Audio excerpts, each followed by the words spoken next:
नमस्कार दोस्तों, आप सबका मैं अपने चैनल में स्वागत करती। आज की कहानी पाकिस्तान के बनने के समय की है, जो कि भीष्म साहनी जी के द्वारा लिखा गया है। कहानी का नाम है अमृतसर आ गया है। तो चलिए आज की कहानी को शुरू करते हैं।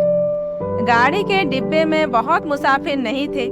मेरे सामने वाली सीट पर बैठे सरदार जी देर से मुझे लाम के किस्से सुनाते रहे थे। वह लाम के दिनों में बर्मा की लड़ाई में भाग ले चुके थे और बात बात पर खी खी करके हंसते और गोरे फौजियों की खिल्ली उड़ाते रहे थे। डिब्बे में 3 पठान व्यापारी भी थे। उनमें से एक हरे रंग की पोशाक पहने ऊपर वाली बर्थ पर लेटा हुआ था। वह आदमी बड़ा हंसमुख था और बड़ी देर से मेरे साथ वाली सीट पर बैठे एक दुबले से बाबू के साथ उसका मजाक चल रहा था। वह दुबला बाबू पेशावर का रहने वाला जान पड़ता था, क्योंकि किसी किसी वक्त वे आपस में पश्तो में बातें करने लगते थे। मेरे सामने दाईं और कोने में एक बुढ़िया मुंह सिर ढापे बैठी थी और देर से माला जप रही थी। यही कुछ लोग रहे होंगे। संभव है 2-1 और मुसाफिर भी रहे हों, पर वे स्पष्टतः मुझे याद नहीं। गाड़ी धीमी रफ्तार से चली जा रही थी और गाड़ी में बैठे मुसाफिर बतिया रहे थे और बाहर गेहूं के खेतों में हल्की हल्की लहरियां उठ रही थी। और मैं मन ही मन बड़ा खुश था, क्योंकि मैं दिल्ली में होने वाला स्वतंत्रता दिवस समारोह देखने जा रहा था। उन दिनों के बारे में सोचता हूँ तो लगता है हम किसी छुटपुटे में जी रहे हैं। शायद समय बीत जाने पर अतीत का सारा व्यापार ही छुटपुटे में बीता जाना पड़ता है। ज्यों-ज्यों भविष्य के पट खुलते जाते हैं, यह छुटपुटा और भी गहराता चला जाता है। उन्हीं दिनों पाकिस्तान के बनाए का ऐलान किया गया था और लोग तरह तरह के अनुमान लगाने लगे थे कि भविष्य में जीवन की रूपरेखा कैसी होगी, पर किसी की भी कल्पना बहुत दूर तक नहीं जा पाती थी। मेरे सामने बैठे सरदार जी बार बार मुझसे पूछ रहे थे कि पाकिस्तान बन जाने पर जिन्ना साहिब बम्बई में ही रहेंगे या पाकिस्तान में जाकर बस जाएंगे, और मेरा हर बार यही जवाब होता, बम्बई क्यों छोड़ेंगे, पाकिस्तान में आते जाते रहेंगे।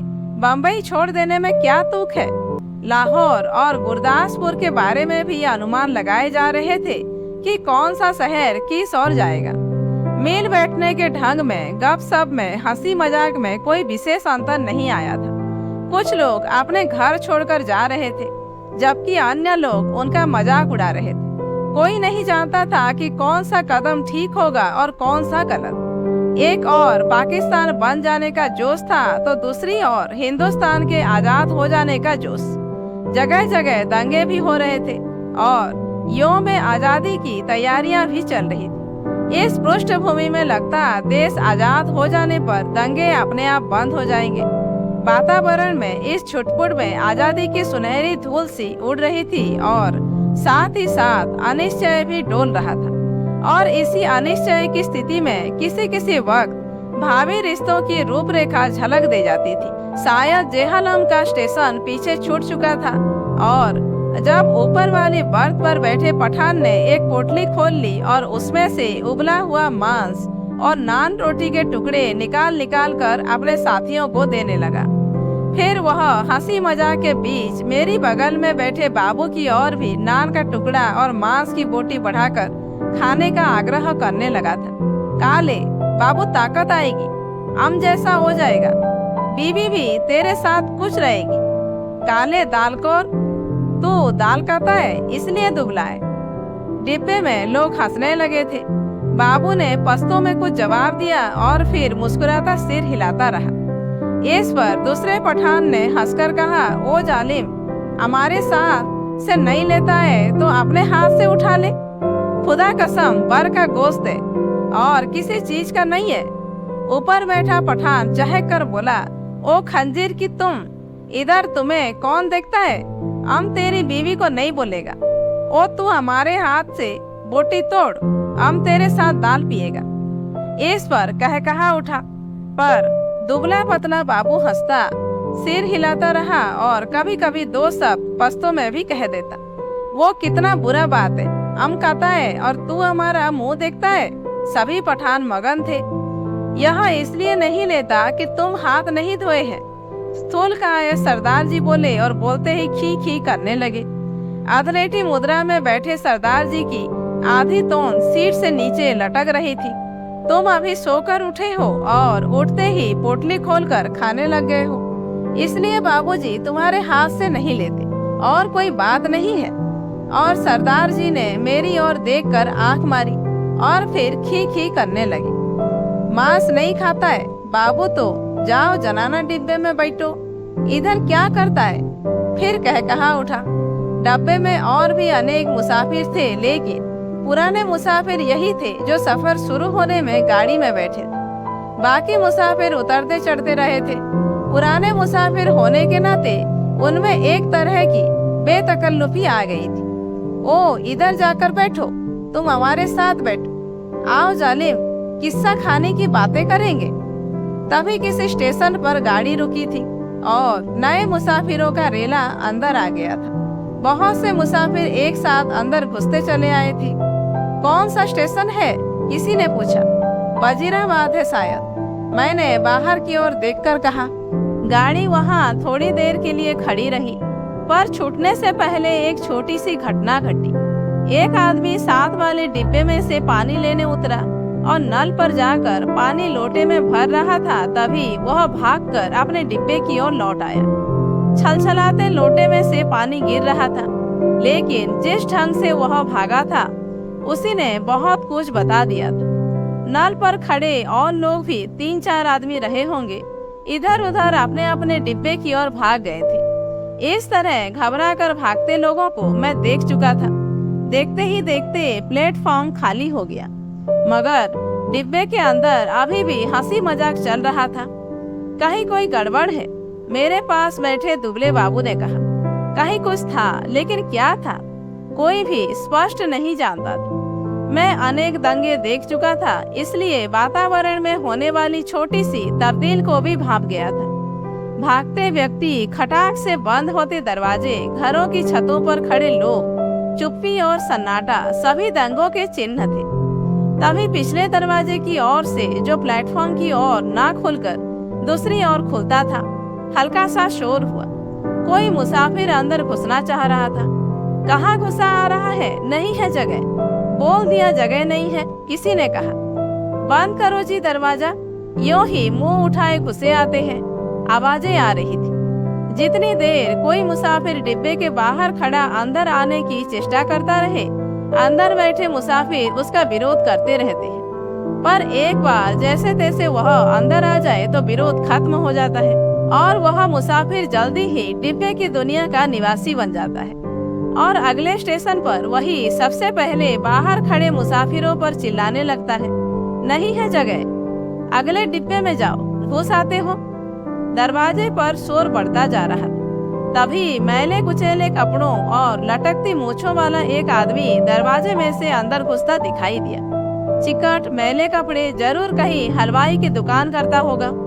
वह लोगों की शिकायतें, आवाजों की ओर ध्यान दिए बिना दरवाजे की ओर घूमकर बड़ा सा काले रंग का संदूक अंदर की ओर घसीटने लगा। आ जाओ, आ जाओ, तुम भी चढ़ जाओ, वह अपने पीछे किसी से कहे जा रहा था। तभी दरवाजे में एक पतली सूखी सी औरत नजर आई और उसके पीछे 16-17 बरस की सांवली सी एक लड़की अंदर आ गई। लोग अभी भी चिल्लाए जा रहे थे। सरदार जी को कुल्हों के बल उठकर बैठना पड़ा। बंद करो जी दरवाजा, बिना पूछे चढ़ जाते हैं, अपने बाप का घर समझ रखा है, मत घुसने दो जी, क्या करते हो, धकेल दो पीछे। और लोग भी चिल्ला रहे थे। वह आदमी अपना सामान अंदर घसीटे जा रहा था और उसकी पत्नी और बेटी संडास के दरवाजे के साथ लगकर खड़े थे। और कोई डिब्बा नहीं मिला, औरत जात को भी यहाँ उठा लाया है। वह आदमी पसीने से तर था और हांफता हुआ सामान अंदर घसीटे जा रहा था। संदूक के बाद रस्सियों से बंधी खाट की पट्टियां अंदर खींचने लगा। टिकट है जी मेरे पास, मैं बेटिकट नहीं हूँ। इस पर डिब्बे में बैठे बहुत से लोग चुप हो गए, पर बर्थ पर बैठा पठान उचक कर बोला, निकल जाओ इधर से, देखता नहीं है इधर जगह नहीं है। और पठान ने आओ दिखाना ताव आगे बढ़कर ऊपर से ही उस मुसाफिर के लात जमा दी। पर लात उस आदमी को लगने के बजाय उसकी पत्नी के कलेजे में लगी और वही हाय हाय करती बैठ गई। उस आदमी के पास मुसाफिरों के साथ उलझने के लिए वक्त नहीं था। वह बराबर अपना सामान अंदर घसीटे जा रहा था, पर डिब्बे में मौन छा गया। खाट की पट्टियों के बाद बड़ी बड़ी गठरियां आई। इस पर ऊपर बैठे पठान की सहन क्षमता चुक गई। निकालो इसे, कौन है ये? वह चिल्लाया। इस पर दूसरे पठान ने, जो नीचे की सीट पर बैठा था, उस आदमी का संदूक दरवाजे में से नीचे धकेल दिया, जहां लाल वर्दी वाला एक कुली खड़ा सामान अंदर पहुंचा रहा था। उसकी पत्नी के चोट लगने पर कुछ मुसाफिर चुप हो गए थे। केवल कोने में बैठी बुढ़िया कल्लाए जा रही थी। ऐ नेक वक्तों, बैठने दो। आ जा बेटी, तू मेरे पास आ जा। जैसे तैसे सफर काट लेंगे। छोड़ो वे जालिमों, बैठने दो।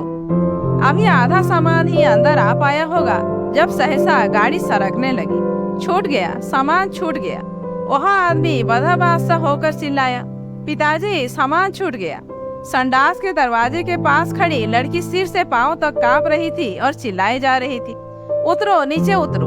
वह आदमी हड़बड़ा कर चिल्लाया और आगे बढ़कर खाट की पट्टियां और गठरियां बाहर फेंकते हुए दरवाजे का डंडरा पकड़कर नीचे उतर गया। उसके पीछे उसकी व्याकुल बेटी और फिर उसकी पत्नी कलेजे को दोनों हाथों से दबाए हाय हाय करती नीचे उतर गई। बहुत बुरा किया है तुम लोगों ने, बहुत बुरा किया है। बुढ़िया ऊंचा ऊंचा बोल रही थी, तुम्हारे दिल में दर्द मर गया है। छोटी सी बच्ची उसके साथ थी। बेरहमो, तुमने बहुत बुरा किया है, धक्के देकर उतार दिया है। गाड़ी सूने प्लेटफॉर्म को लांघती आगे बढ़ गई। डिब्बे में व्याकुल सी चुप्पी छा गई।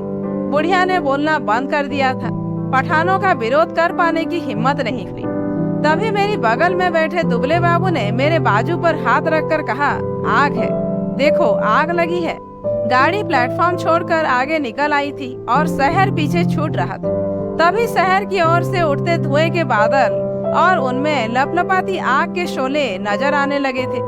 दंगा हुआ है। स्टेशन पर भी लोग भाग रहे थे, कहीं दंगा हुआ है। शहर में आग लगी थी। बात डिब्बे भर में मुसाफिरों को पता चल गई और वे लपक लपक कर खिड़कियों में से आग का दृश्य देखने लगे। जब गाड़ी शहर छोड़कर आगे बढ़ गई तो डिब्बे में सन्नाटा छा गया। मैंने घूमकर डिब्बे के अंदर देखा। दुबले बाबू का चेहरा पीला पड़ गया था और माथे पर पसीने की परत किसी मुर्दे के माथे की तरह चमक रही थी। मुझे लगा जैसे अपनी अपनी जगह बैठे सभी मुसाफिरों ने अपने आसपास बैठे लोगों का जायजा ले लिया है। सरदार जी उठकर मेरी सीट पर आ बैठे। नीचे वाली सीट पर बैठा पठान उठा और अपने दो साथी पठानों के साथ ऊपर वाली बर्थ पर चढ़ गया। यही क्रिया शायद रेलगाड़ी के अन्य डिब्बों में भी चल रही थी। डिब्बे में तनाव आ गया। लोगों ने बतियाना बंद कर दिया। तीनों के तीनों पठान ऊपर वाली बर्थ पर एक साथ बैठे चुपचाप नीचे की ओर देखे जा रहे थे। सभी मुसाफिरों की आंखें पहले से ज्यादा खुली खुली, ज्यादा संकित सी लगी। यही स्थिति संभवतः गाड़ी के सभी डिब्बों में व्याप्त हो रही थी। कौन सा स्टेशन था यह? डिब्बे में किसी ने पूछा। वजीराबाद, किसी ने उत्तर दिया। जवाब मिलने पर डिब्बे में एक और प्रतिक्रिया हुई।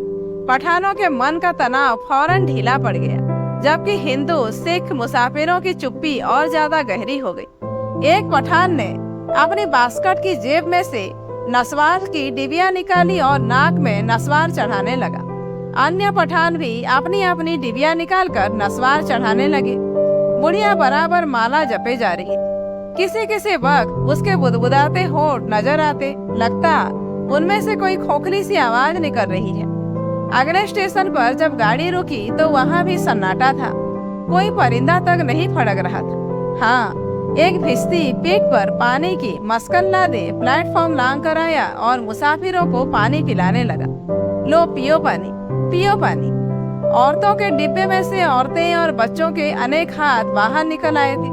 बहुत मारकाट हुई है, बहुत लोग मरे हैं। लगता था वह इस मारकाट में अकेला पुण्य कमाने चला आया है। गाड़ी सरकी तो सहसा खिड़कियों के पल्ले चढ़ाए जाने लगे। दूर दूर तक पहियों की गड़गड़ाहट के साथ खिड़कियों के पल्ले चढ़ाने की आवाज आने लगी। किसी अज्ञात आशंका बस दुबला बाबू मेरे पास वाली सीट पर से उठा और दो सीटों के बीच फर्श पर लेट गया। उसका चेहरा अभी भी मुर्दे जैसा पीला हो रहा था। इस पर बर्थ पर बैठा एक पठान उसकी ठिठोली करने लगा। ओ बेगैरत, तुम मर्द है कि औरत है? सीट पर से उठकर नीचे लेटता है। तुम मर्द के नाम को बदनाम करता है। वह बोल रहा था और बार बार हंसे जा रहा था। फिर वह उससे पश्तो में कुछ कहने लगा। बाबू चुप बना लेटा रहा। अन्य सभी मुसाफिर चुप थे। डिब्बे का वातावरण वजील बना हुआ था। ऐसे आदमी को हम डिब्बे में नहीं बैठने देगा। ओ बाबू, अगले स्टेशन पर उतर जाओ और जनाना डिब्बे में बैठो।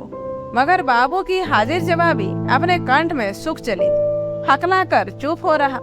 पर थोड़ी देर बाद वह अपने उठकर सीट पर जा बैठा और देर तक अपने कपड़ों की धूल झाड़ता रहा। वह क्यों उठकर फर्श पर लेट गया था? शायद उसे डर था कि बाहर से गाड़ी पर पथराव होगा या गोली चलेगी। शायद इसी कारण खिड़कियों के पल्ले चढ़ाए जा रहे थे। कुछ भी कहना कठिन था। मुमकिन है किसी एक मुसाफिर ने किसी कारण से खिड़की का पल्ला चढ़ाया। उसकी देखा देखी बिना सोचे समझे धड़ाधड़ खिड़कियों के पल्ले चढ़ाए जाने लगे थे। वो झील अनिश्चित से वातावरण में सफर कटने लगा। रात गहराने लगी थी। डिब्बे के मुसाफिर स्तब्ध और संकीर्ण ज्यों के त्यों बैठे थे। कभी गाड़ी की रफ्तार सहसा टूटकर धीमी पड़ जाती तो लोग एक दूसरे की ओर देखने लगते। कभी रास्ते में ही रुक जाती तो डिब्बे के अंदर का सन्नाटा और भी गहरा हो उठता। केवल पठान निश्चित बैठे थे। हाँ, उन्होंने भी बतियाना छोड़ दिया था, क्योंकि उनकी बातचीत में कोई भी शामिल होने वाला नहीं था। धीरे धीरे पठान ऊँधने लगे, जबकि अन्य मुसाफिर फटी फटी आंखों से शून्य में देखे जा रहे थे। बुढ़िया मुंह से लपेटे टांगे सीट पर चढ़ाए बैठी बैठी सो गई थी। ऊपर वाली बर्थ पर एक पठान ने अदलेटे ही कुर्ते की जेब में से काले मनकों की तस्वीर निकाल ली और उसे धीरे धीरे हाथ में चलाने लगा।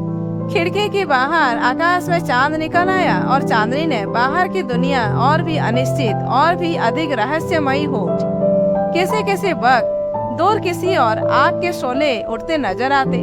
कोई नगर जल रहा था। गाड़ी किसी वक्त चिंधाड़ती हुई आगे बढ़ने लगती, फिर किसी वक्त उसकी रफ्तार धीमी पड़ जाती और मीलों तक धीमी रफ्तार से ही चलती रहती। सहसा दुबला बाबू खिड़की में से बाहर देखकर ऊंची आवाज में बोला, हरबंस पूरा निकल गया है। उसकी आवाज में उत्तेजना थी। वह जैसे चीख कर बोला था। डिब्बे के सभी लोग उसकी आवाज सुनकर चौंक गए। उसी वक्त डिब्बे के अधिकांश मुसाफिरों ने मानो उसकी आवाज को ही सुनकर करवट बदली। ओ बाबू, चिल्लाता क्यों है? तस्बीह वाला पठान चौंक कर बोला, इधर उतरेगा तुम, जंजीर खींचूं? और खी खी करके हंस दिया। जाहिर है वह हरबंसपुरा की स्थिति से अथवा उसके नाम से अनभिज्ञ था। बाबू ने कोई उत्तर नहीं दिया, केवल सिर हिला दिया और एक आध बार पठान की ओर देखकर फिर खिड़की के बाहर झांकने लगा। डिब्बे में फिर मौन छा गया। तभी इंजन ने सीटी दी और उसकी एक रस रफ्तार छूट गई। थोड़ी ही देर बाद खटाक का सा शब्द भी हुआ। शायद गाड़ी ने लाइन बदली थी। बाबू ने झांक कर उस दिशा में देखा जिस ओर गाड़ी बढ़ी जा रही थी। शहर आ गया है। वहाँ फिर ऊंची आवाज में चिल्लाया, अमृतसर आ गया है। उसने फिर से कहा और उछल कर खड़ा हो गया और ऊपर वाली बर्थ पर लेटे पठान को संबोधित करके चिल्लाया, ओ बे पठान के बच्चे, नीचे उतर। तेरी माँ की नीचे उतर। तेरी उस पठान बनाने वाले की मैं। बाबू चिल्लाने लगा और चीख चीख कर गालियां बकने लगा था। तस्बीह वाले पठान ने करवट बदली और बाबू की ओर देखकर बोला, ओ क्या है बाबू, हमको कुछ बोला? बाबू को उत्तेजित देखकर अन्य मुसाफिर भी उठ बैठे। नीचे उतर। तेरी मैं हिंदू औरत को लात मारता है? हरामजादे, तेरी उस। ओ बाबू, बक बकर नहीं करो। ओ खंजीर के तुम, गाली मत बको। हमने बोल दिया, हम तुम्हारा जवान खींच लेगा। गाली देता है? बाबू चिल्लाया और उछलकर सीट पर चढ़ गया। वह सिर से पांव तक कांप रहा था। बस बस, सरदार जी बोले, यह लड़ने की जगह नहीं है। थोड़ी देर का सफर बाकी है, आराम से बैठो। तेरी मैं लात ना तोड़ूं तो कहना। गाड़ी तेरे बाप की है? बाबू चिल्लाया। वो हमने क्या बोला? सभी लोग उसको निकालता था, हमने भी निकाला। ये इधर हमको गाली देता है, हम इसका जवान खींच लेगा। बुढ़िया बीच में फिर बोल उठी, वे जीर्ण जोगियों, आराम नाल बैठो। वे रब दिए बंदियों, कुछ होश करो। उसके होंठ किसी प्रेत की तरह फड़फड़ाए जा रहे थे और उनमें से क्षीण सी फुसफुसाहट सुनाई दे रही। बाबू चिल्लाए जा रहा था, अपने घर में शेर बनता है? आप बोल, तेरी मैं उस पठान बनाने वाले की।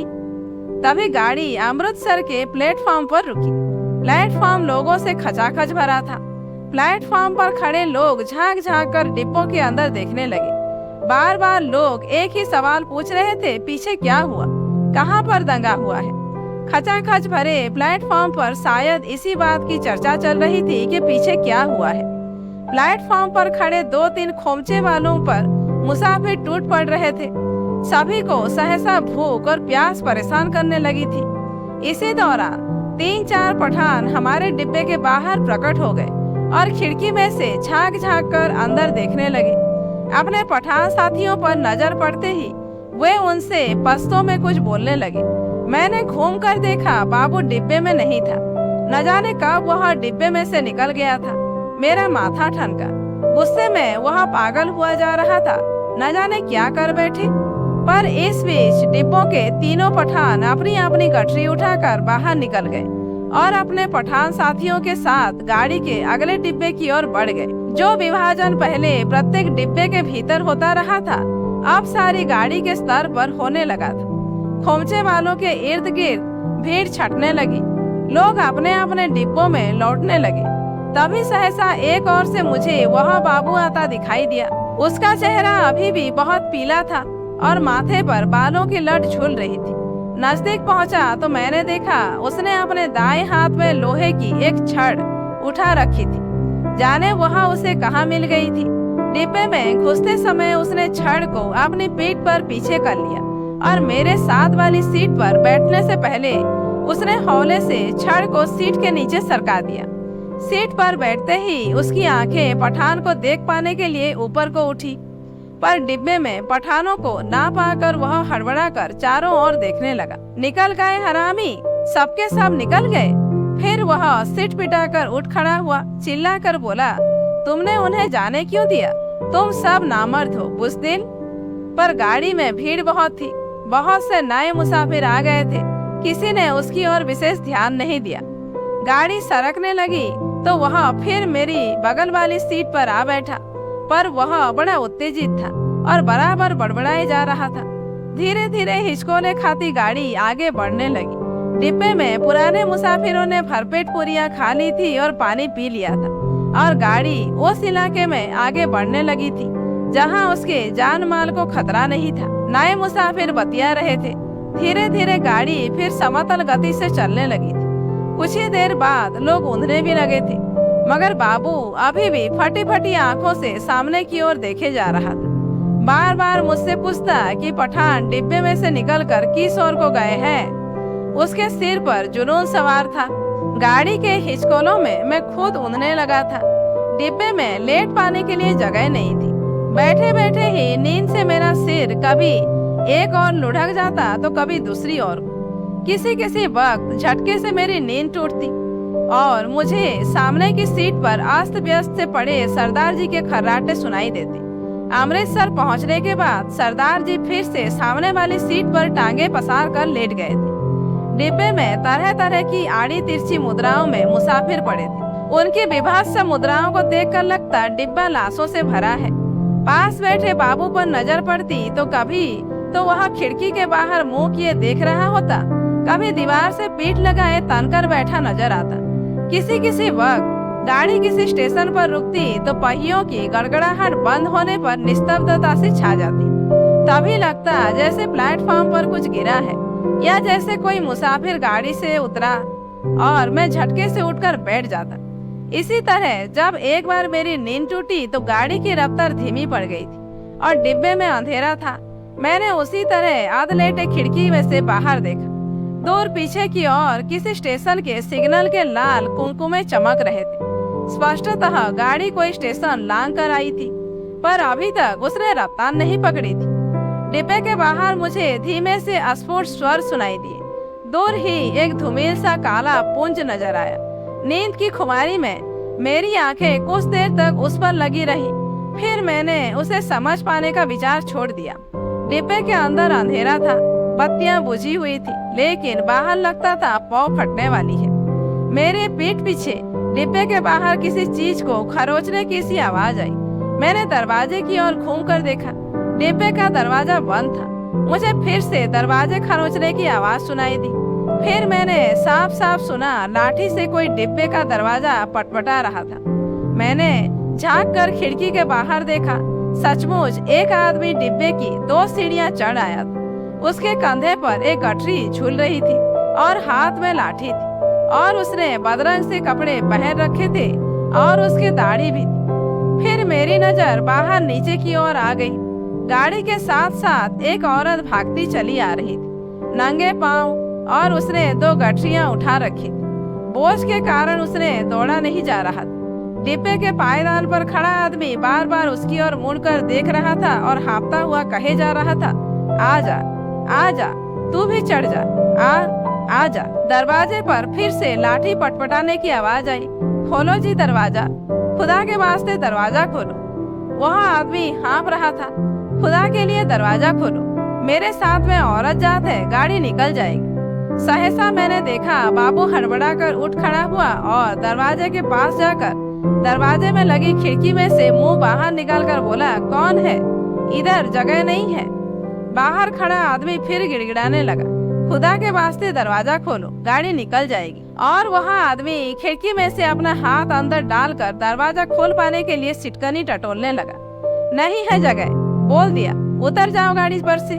बाबू चिल्लाया और उसी क्षण लपक कर दरवाजा खोल दिया। या अल्लाह, उस आदमी के अस्फुट स्वर सुनाई दिए। दरवाजा खुलने पर जैसे उसने इत्मीनान की सांस ली हो, और उसी वक्त मैंने बाबू के हाथ में छड़ चमकते देखा। एक ही भरपूर बार बाबू ने उस मुसाफिर के सिर पर किया था। मैं देखते ही डर गया और मेरी टांगें लरज गईं। मुझे लगा जैसे छड़ के बार का उस आदमी पर कोई असर नहीं हुआ। उसके दोनों हाथ अभी भी जोर से डंडहरे को पकड़े हुए थे। कंधे पर से लटकती गठरी खिसक उसकी कोहनी पर आ गई थी। तभी सहसा उसके चेहरे पर लहू की 2-3 धारें एक साथ फूट पड़ी। मुझे उसके खुले होंठ और चमकते दांत नजर आए। वह 2-1 बार या अल्लाह बुदबुदाया, फिर उसके पैर लड़खड़ा गए। उसकी आंखों ने बाबू की ओर देखा, अधमूंदी सी आंखें जो धीरे धीरे सिकुड़ती जा रही थी, मानो उसे पहचानने की कोशिश कर रही हो कि वह कौन है और उससे किस अदावत का बदला ले रहा है। इस बीच अंधेरा कुछ और छन गया था। उसके होंठ फिर से फड़फड़ाए और उनमें सफेद दांत फिर से झलक उठे। मुझे लगा जैसे वह मुस्कुराया है। वह वास्तव में केवल क्षय के ही कारण होठों में बल पड़ने लगे थे। नीचे पटरी के साथ साथ भागती औरत बड़बड़ाए और कोसे जा रही थी। उसे अभी भी मालूम नहीं हो पाया था कि क्या हुआ है। वह अभी भी शायद यह समझ रही थी कि गठरी के कारण उसका पति गाड़ी पर ठीक तरह से चढ़ नहीं पा रहा है, कि उसका पैर जम नहीं पा रहा है।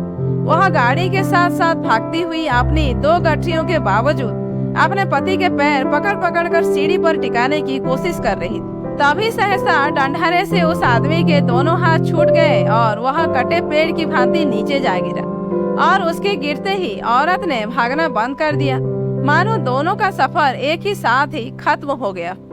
बाबू अभी भी मेरे निकट डिब्बे के खुले दरवाजे में बूथ का बूथ बना खड़ा था। लोहे की छड़ अभी भी उसके हाथ में थी। मुझे लगा जैसे वह छड़ को फेंक देना चाहता है, लेकिन उसे फेंक नहीं पा रहा। उसका हाथ जैसे उठ नहीं रहा था। मेरी सांस अभी भी फूली हुई थी और डिब्बे के अंधियारे कोने में मैं खिड़की के साथ सटकर बैठा उसकी ओर देखे जा रहा था। फिर वह आदमी खड़े खड़े हिला। किसी अज्ञात प्रेरणावश वह एक कदम आगे बढ़ गया और दरवाजे में से बाहर पीछे की ओर देखने लगा।